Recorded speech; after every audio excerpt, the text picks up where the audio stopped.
Hi and welcome back. So we're going to get set up in Illustrator. We're going to create a design that will be printed on 3D printed on some tool.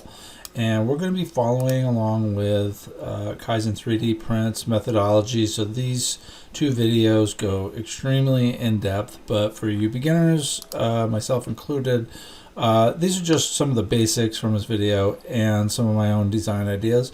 So if you're in my class, this is where you'll get started. We're going to create a design that looks like this. So just the workflow to start with. When you're creating a design, the very first thing to not do is create a shape, doesn't matter what shape it is, that has a stroke, but doesn't have a fill. So in other words, in this case, if I turned off that and I just gave it a fill, a stroke, Blender wouldn't know what to do with that. But Blender does know what to do with the vector shape. So in other words, the appearance of the shape is created by an outline with some anchor points. And you can access those and change them using the direct selection tool. So if we move that one around, say for example here, we can see all of the different anchor points. And that's what Blender is going to use to create an STL file. So we're going to be creating what's called an SVG file. So this one's pretty simple, and it's just a circle, and I'll show you how I made it in a minute. But when you have something like this created, you're going to wind up exporting it as and choosing SVG. In this test, I'm going to create test 3, and you can see I have a few up here. I have different artboards on, and if you do too, I have two different artboards. I'm going to just select use artboards, choose range, and then choose the artboard that I'm on. And this is, you can see artboard 1. And then we just go with the defaults there. So Blender, when you open up, just type A, delete all of this stuff. And the first thing you're going to run into when you try to import your scalable vector graphic, the SVG, is that when you have it in here, and let's just bring in the newest one, it looks like nothing happens. But it's up here. Scalable vector graphics always come in really tiny. So select over the middle here, type S, and pull it out, and your graphic will be there. So in this case, it's fairly small to begin with. And this one's okay, it looks good, and that's because I have that inner and outer stroke that are made up of anchor points and paths from Illustrator. So in other words, I did not make a stroke, I made a fill. And for this to have some dimension, you'll have a curve up here, and then you'll have a data property down here, and then you'll have a geometry tab you can open, and you can extrude. In other words, pull it out and give it some dimension. And once we have the object extruded, we can select it, go up to export, and choose STL. And give it a name, a location. And that's all you have to do, hit export. So let's go back over to Illustrator and see how I made this one. To begin with, it's kind of basic. You get the shape tool, click, and in my case I went with a 500 by 500 and hit OK. It doesn't really matter what the size is because after all these are vector shapes. And then to make a perfect cut in the center, I look over here at my layers, I see this one's highlighted, and I'm going to drag it down to the little plus sign and make an exact duplicate. Then I'm going to shrink it in size, so I'm going to start scaling it down, then I'm going to hold down Shift to keep it proportional, and then Alt or Option to keep it in the center. And I'll drop it right there. Then with the selection tool, you can select both of them and use this thing, the Shape Builder tool. And we've used this in other videos and other assignments in my class. To get rid of a shape like that, you hold down the Alt Option key, and it goes from a plus to a minus, and then we click it to get rid of it. So that's how I made this shape here. And that's ready to go. So the next thing to do is, for fabric prints that we're going to print in a minute, is subdivide them up quite a bit. So like in this case, I have a pretty good design because these are all fairly small chunks, but the parts that won't work quite as well are these larger ones, and that's because you can imagine this is going to be on fabric, and the fabric needs to ripple and move organically, and these will be rigid. So we want, according to Kaizen and his designs, something that's a little more like scaled or kind of chunked up into smaller bits, and so they move more organically. But we also want to watch out for too many of these super tiny overlaps. And even though these will come in to Blender, we want to be a little bit careful with them. So let's take a look at that real quick. If I take this model and export it as an SVG, and we'll call this Fab Test 4.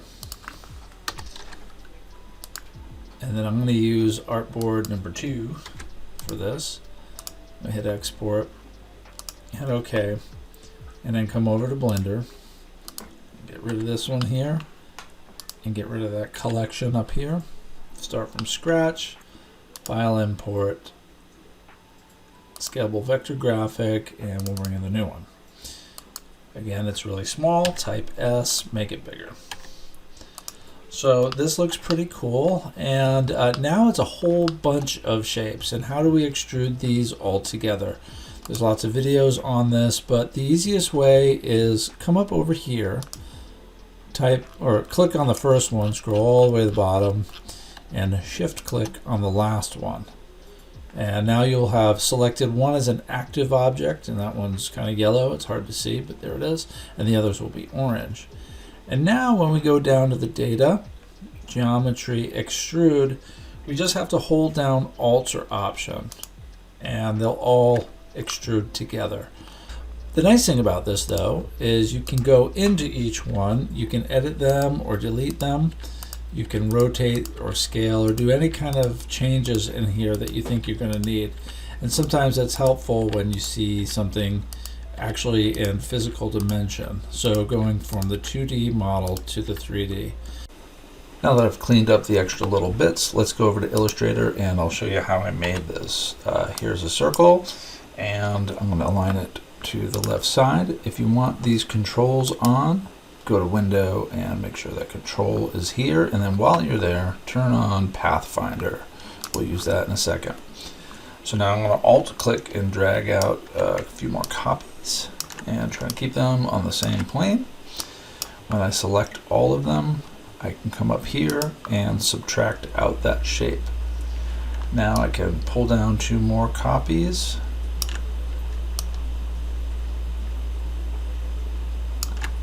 And I'm going to select all of them and then just nudge them over to the left side so they're exactly the same.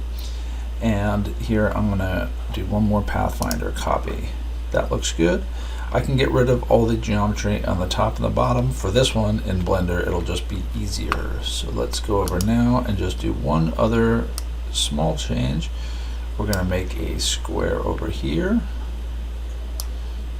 or a rectangle I should say, over here and here. Let's come over to the Shape Builder tool.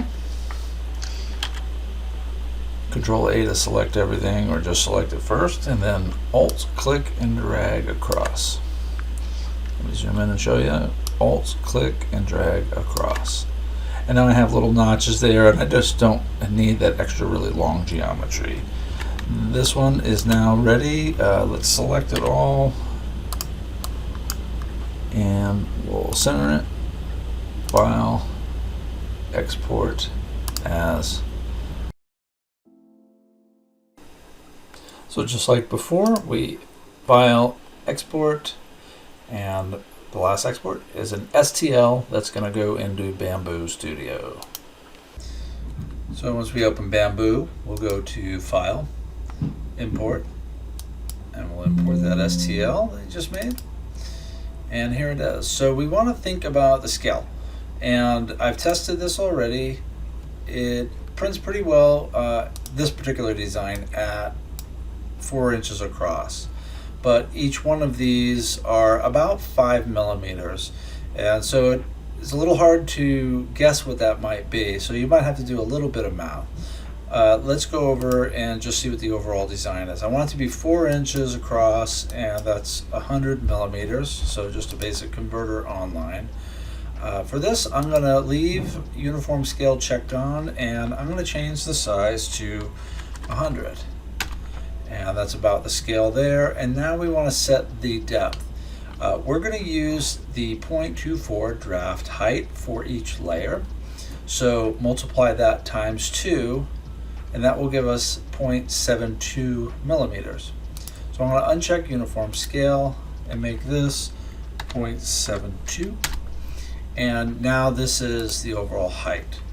And again, it's still a little bit hard to figure out how big that is. So you could kind of roughly guess 5, 10, 15, 20, 25, 30, 35, 40, 45, in and around that size for each one of these pieces is going to be fine. I had some errors with geometry that was much smaller than this. So think of it this way: if you have these little blocks here and you're on the Bamboo X1E, you don't want these shapes to be much smaller than half of one of these squares. That's just kind of a rule of thumb. Anyway, you can experiment and find more solutions. Let's go over here and run through the settings really quick that Kaizen has set up for us. The layer height is 0.24, and our initial layer height is going to be 0.24. That's all we need to change in the quality tab. And by the way, I have advanced turned on for this. Go to strength, and the settings we will change are the bottom surface pattern. He suggests Archimedean chords because they don't, I guess it doesn't go over top one another. But I did have some problems. You'll see on some of my pieces that have fallen off, the first layer did not exactly stick very well. So I don't know, play around with those. Sparse infill pattern, he suggests gyroid. I don't see why not. Go to the speed now, and he lowered these drastically to 35 millimeters per second on these two. Same thing for the outer and inner wall. And then he did the same for sparse, internal, vertical, and top surface. That's all he did in this one. Oh, nope. And then down here, the travel speed, he lowered to 250 and basically reduced all of these settings by half of what they normally are. I did nothing with supports, just make sure that you don't have support enabled. And then under the others, no brim, and disable the priming tower. And that seemed to work well because we don't need the priming tower to build up over here, especially because we're going to have fabric off on the side. And then you just slice the plate, and it shouldn't take long. This is a total time of 25 minutes. Mine was probably even less than that. You'll print the first layer, then you'll just pay attention to the settings on the screen. Then you'll hit pause, lower the bed, turn off the fan, put the fabric down, and weight them down with magnets, and then keep going. Hope that helps you out. This is a great way to get set up and how to print this pattern on fabric.